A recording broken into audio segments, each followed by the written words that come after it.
What's going on, YouTube? We're going to be doing front brakes on 2020 Hyundai Kona.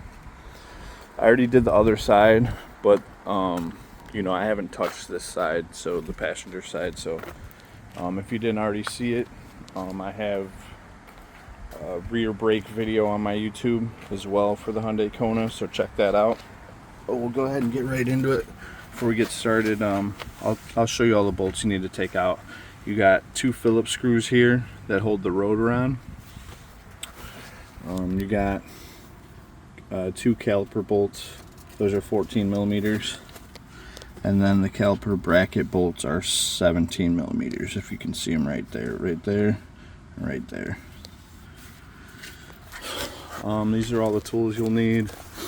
You know, I got a 1/2-inch bar, 1/2-inch ratchet with a 17 on it to break the caliper bracket loose. Little file, clean up the caliper bracket, a couple hammers to get the rotor off, C-clamp to push the piston back in on the caliper, an electric ratchet, you know, speed things up a little bit, torch just to get the Phillips head screws out of the rotor out pretty fast. So like I said, I did the other side already, so I kind of have a good idea of what we need. But I'll go ahead and pass this to my cameraman.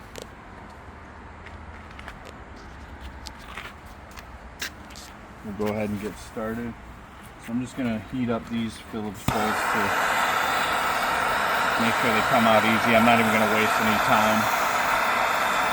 You know, we live in the Chicagoland area where they salt pretty heavy out here, so I would imagine there's a little bit of rust on the back of these screws, so we'll just heat them up, not waste any time, and then pull them right out.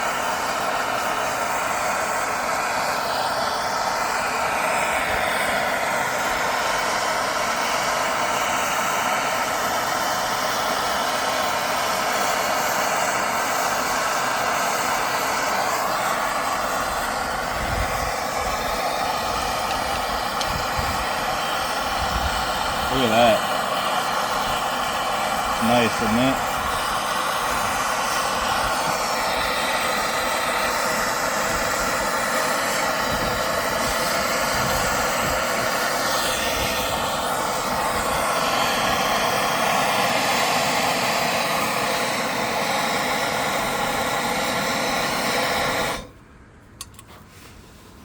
Let's see if this comes out.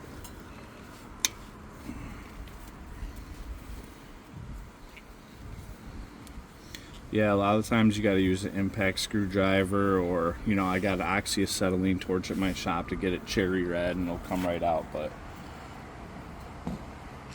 get all the rust on the threads there. So it's probably a good thing we just heated them and didn't even waste any time. Damn it, I lost that.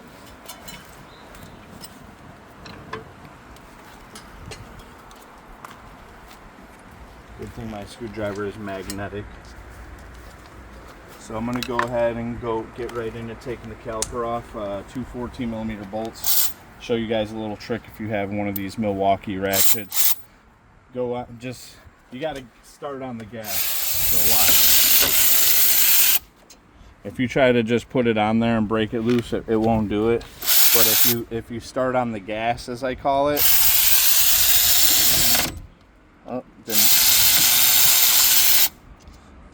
it'll usually break it loose. So for smaller bolts, you know. Calipers off. Just set that up there for now. I guess I can get some zip ties and tie that to this for when I hit the rotor off. So now I'm going to go ahead and remove these 2 17 millimeter bolts for the caliper bracket.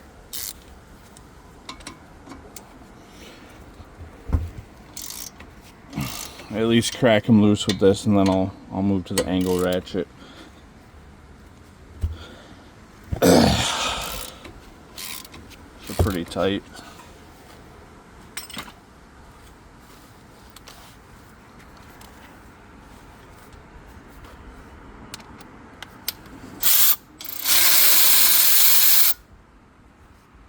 Got these lock washers on there. Can't see what I'm doing.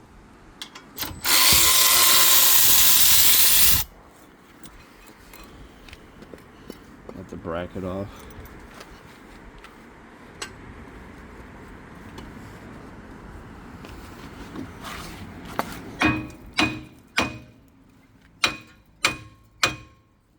This thing's on there pretty good. Set this down over here. Gotta really hit this to get it off, I guess.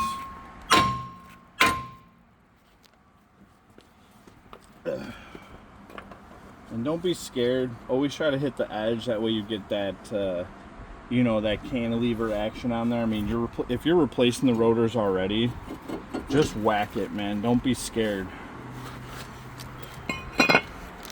Go ahead and throw the new rotor on. These holes are offset, so if you look at this, it's offset there, and then this, like if you did it like this, it wouldn't, it's not right. So you try to line those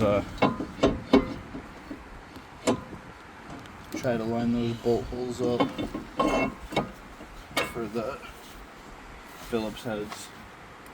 Let's go ahead and put those back. Normally I put some anti-seize on these things, but I don't have any here with me. I'm not going to go to the store to buy anti-seize to put those back, guys. Little anti-seize behind the brake rotor is kind of nice too sometimes.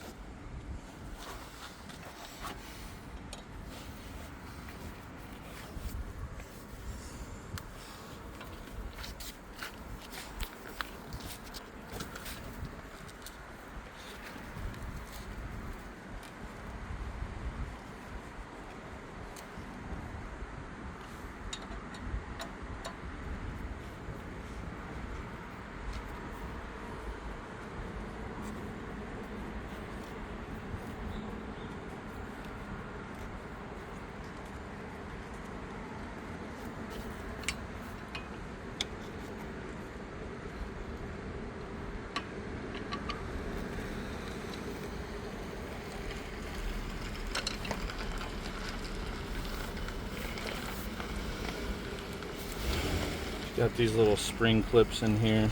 Take those out, whack these out. As you can see, these pads they're done. They caught them just in time to save the rotor, but the rotor was kind of grooved, so I always recommend replacing pads and rotors at the same time.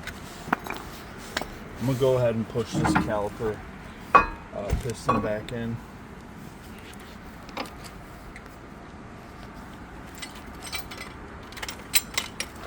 You know, always throw a brake pad there, that way you don't have to put the C-clamp all the way into the piston. Some of the pistons are like fiberglass type composite material too. I've broken those in the past, long time ago. So let's go ahead and push the piston back in.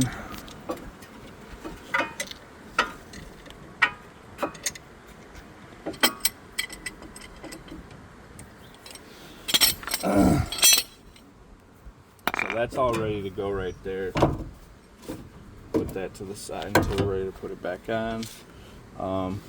This typically I don't, especially these aren't all messed up. They're not, all they gotta do is be cleaned up a little bit. I usually don't replace caliper hardware, you know, depending on the circumstance. I mean, if you got some super crusty stuff, why not? But in this case, I'm gonna replace them, so I'll pop these off and just clean the surface with the file a little bit. You know, nothing crazy. Just because trying to seat these new clips can be a major pain in the butt sometimes.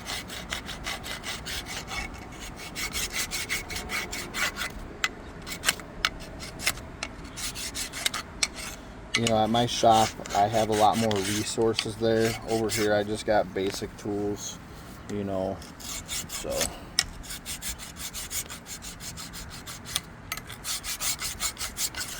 Just clean this stuff up a little bit, try to seat these See how much of a pain in the ass it is to seat them. Excuse my French, guys.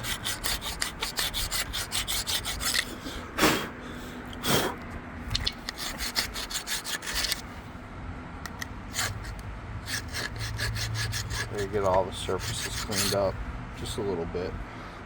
Nothing crazy, you know what I mean? Just clean it up a hair.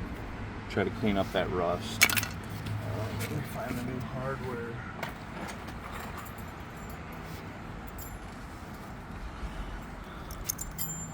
Trying to seat this stuff sometimes can be really hard.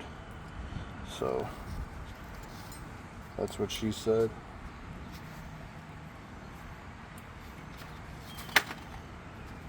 Kind of whack it into place a little bit.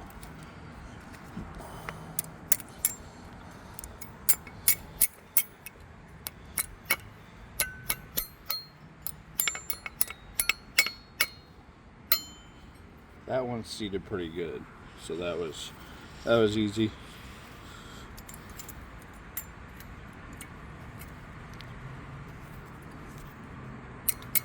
This is a power stop brake kit too. Power stop stuff's usually pretty good. I think this is the Geomat ceramic coated stuff for rust prone areas or whatever. It's all a scam anyways, man. It's all cheap Chinese junk, so I don't fly any particular flag over here. I've had good luck with power stop, but these both seated pretty decently. I'll try to get the pads here before we start reassembling. I know I didn't mention it when I took the stuff apart, but the squealer is going to go on the back. I'll show you that in a second. So the front is not going to have a squealer on it. Wow, look at that. This pad has a burr on it right here that needs to get cleaned up, or it's not going to fit. I don't know if you can see that on the camera right there, but it's got that extra burr on it. I'm going to have to clean that up with a file real quick.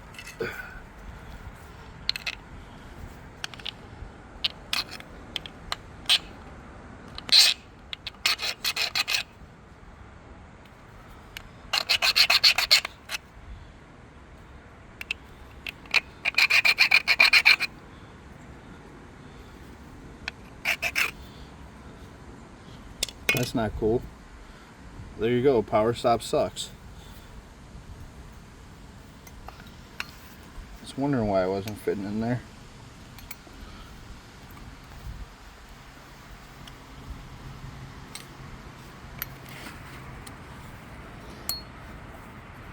So I know you might not have seen me, but I had to pull this little spring clip back a little bit to get it to fit in there, but that looks good. I also don't lubricate the ears or any of the stuff. For me, I notice it attracts more dust and dirt. You know, I know a lot of people like to lube those up. You know, in this area with all the salt and the winter and the snow coming, it just works better. Ow, fuck, that hurt. It just works better to not lubricate the stuff. It just attracts dust and dirt, in my opinion. Alright, cool. We got our pads in. I'll put the spring clips in, and then I'll lube the slides.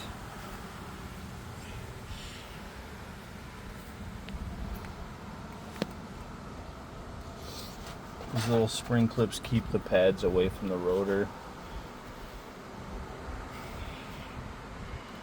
You know, I like to lube the slides one by one, because you see this one has the rubber anti-rattle boot on it. So sometimes if I pull them both out, then I'm like, well, which side does it go into, right? We just like to reassemble stuff like how it was from the factory. So we'll go ahead and clean the grease up off of it, and then get some new grease on there.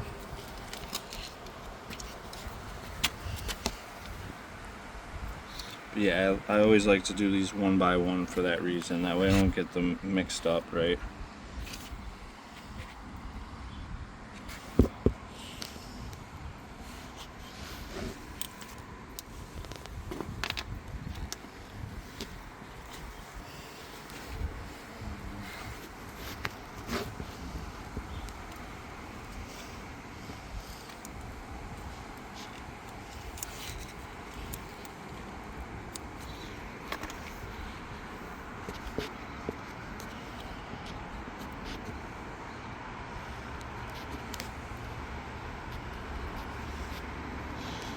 push these in, always go in and out, make sure it slides freely. This car only has 50,000 miles on it, so you know, not too much crazy stuff going on. But yeah, I mean, these pads were done, they're toast. I did the rears on it.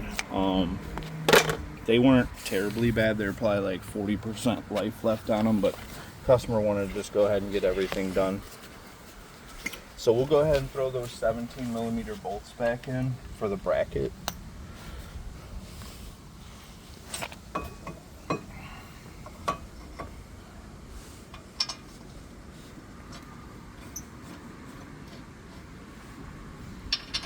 Just get them started by hand.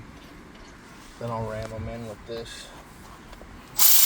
You know, this thing almost has no strength on it, so just send them home. And I'll go ahead and tighten it with the 1/2" ratchet.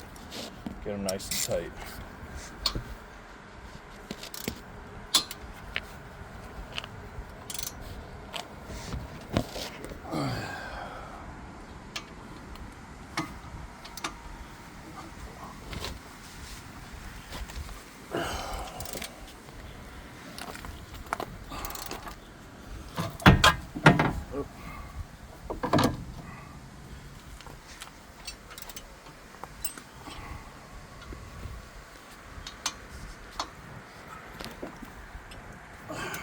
Cool. And then we already did the piston on the caliper, so that thing's ready to go back on.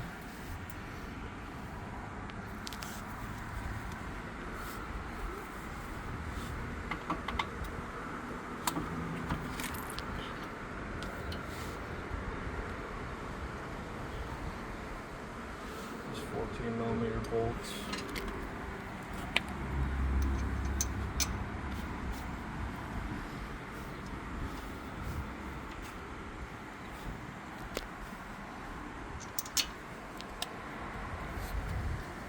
And again, I'll slam these in with the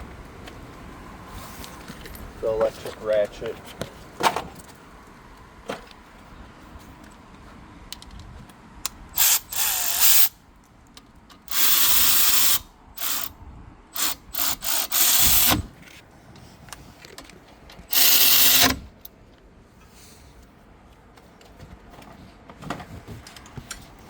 Tighten them by hand.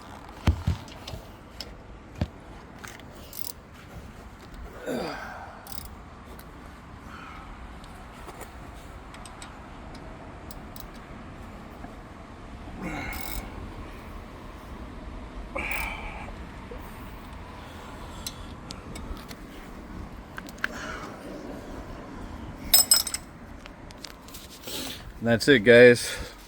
That's how you do a brake job on a Hyundai Kona. Super simple. Almost like every other car, really, right? So, hope you guys learned something. Don't be afraid to do it for your DIY, guys. You only need a simple set of hand tools for this. But yeah, I mean, hopefully make some more automotive content here pretty soon. And cool, guys. I'll catch up with y'all later.